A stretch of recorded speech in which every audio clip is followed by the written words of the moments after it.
being on YouTube can be a very trying thing once in a while, because you can have an understanding, you can have an argument, you can have a point of view, and you can try and portray it to people. You can try and tell people what you think.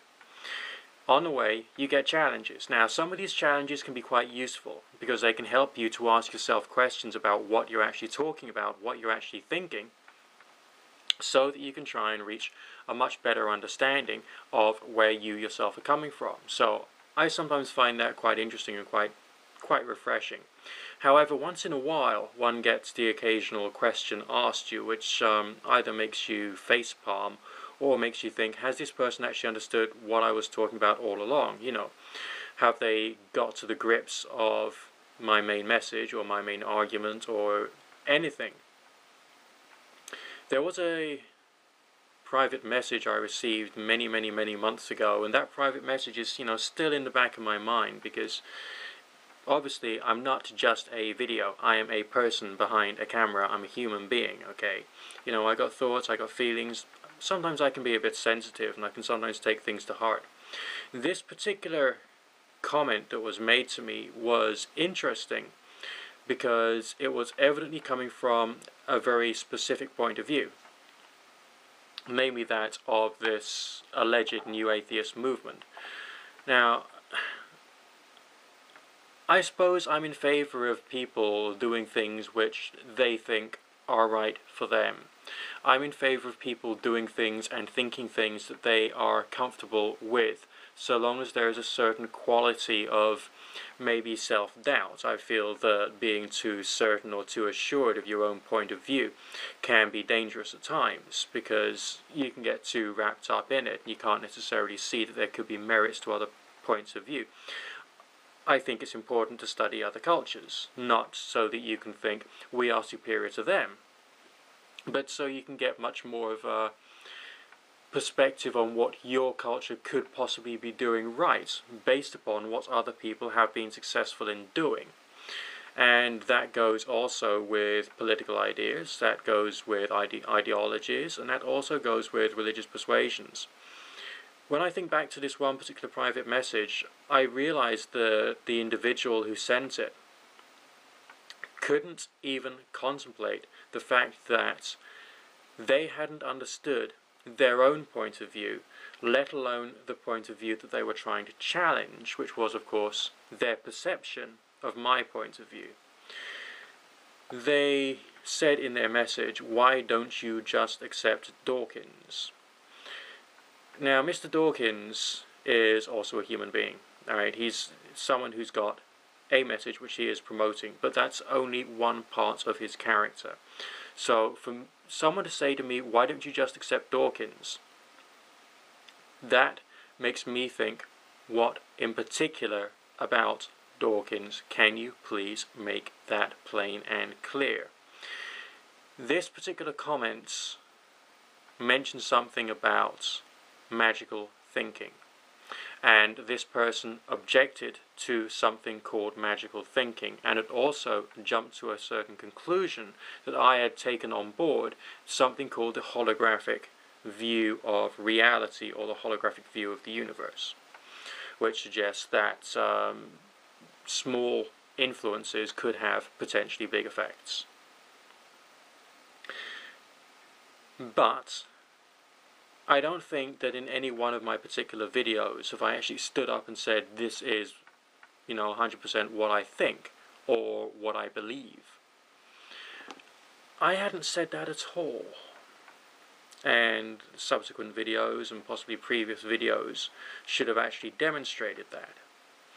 Maybe this particular individual was merely responding to my either famous or infamous demonology video, the first one that I did, when I was sitting at this table, actually behind it, on a stack of books to raise myself up, because I didn't have a stand for my camera at the time, and I had lousy lighting, and I had even worse sound than you're experiencing on this particular video, and it's probably my most viewed video so far.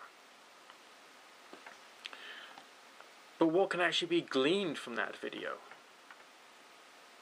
Well, what you can glean from it is the fact that you've got an individual, a person, who is playing a role of someone who is providing some instruction in a particular variety of techniques associated with a particular tradition. There was no connection in that particular video with the holographic model of the universe, and nor was there any suggestion in that I personally, as an individual, just like all the rest of us, complex in the extreme, do not accept the scientific attitude towards the natural world. And in fact I do, in every possible way. It's just that there are so many question marks about life and about consciousness and about some of the various things which happen in life, including in dream experiences, that these questions have to be asked. And I feel that the best way of trying to get some understanding is through direct personal experience. In, I think it was my first series of videos, my first playlist, I mentioned the fact that magic itself is an experiential art. And I tried to explain that the word science, when applied to magic, must essentially be to do with the way that we think about these things, and also asking questions such as, why? So, when this lady asked me, why don't I just accept Dawkins? I knew that she'd only made a very cursory study of my videos. Very cursory indeed. Hadn't thought in great detail as to what I was trying to say, as indeed many people do. That's a mistake that many people make. And many of the questions I've been subsequently asked through private message seem to have demonstrated the fact that there's a lot of people out there who just haven't actually gone to my page, gone to the search section, and searched under any key topic to try and find some relevant videos, and then done another search to try and find alternate points of view, because my series of videos, all of them, do not just contain one point of view. I'm not doing this just to try and turn everybody in the whole wide world into Ouija board addicts or psychic addicts or people who want to spend millions of pounds on tarot readings. I think that that would be stupid. I want you, the viewer, to be an individual who can actually think. Strange experiences, which could be roughly regarded as either spiritual, if they're just a strange sensation, or indeed supernatural, depending upon the variety of sensation and the variety of experience, do just seem to carry on happening. They do, full stop. Sometimes it can be quite frightening. And because it was quite frightening, that essentially spurred me onward to try and find out more about what I was experiencing, and try and get some answers for myself, and trying to eventually control it so that I could try and cure myself of a disease I had, which unfortunately did not happen and basically cannot happen. So if you're turning to the occult for solutions to some serious pressing life problems, you're not going to find them. That's why this has to remain purely experimental. And I mean purely experimental.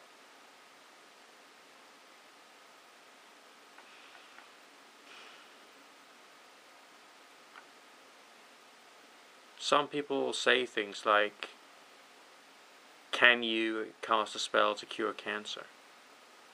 No, I can't. Can you? No.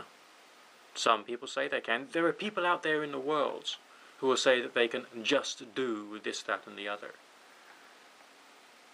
They're liars. Simply, they're just liars. And if they are being true to themselves, then they are sick, twisted, dangerous individuals. Alright? Just stay safe. Natural science is right. Evolution happens, and still happens. And I'm not trying to stop anybody from being a thinking human being. Nick Dutch, signing out for now.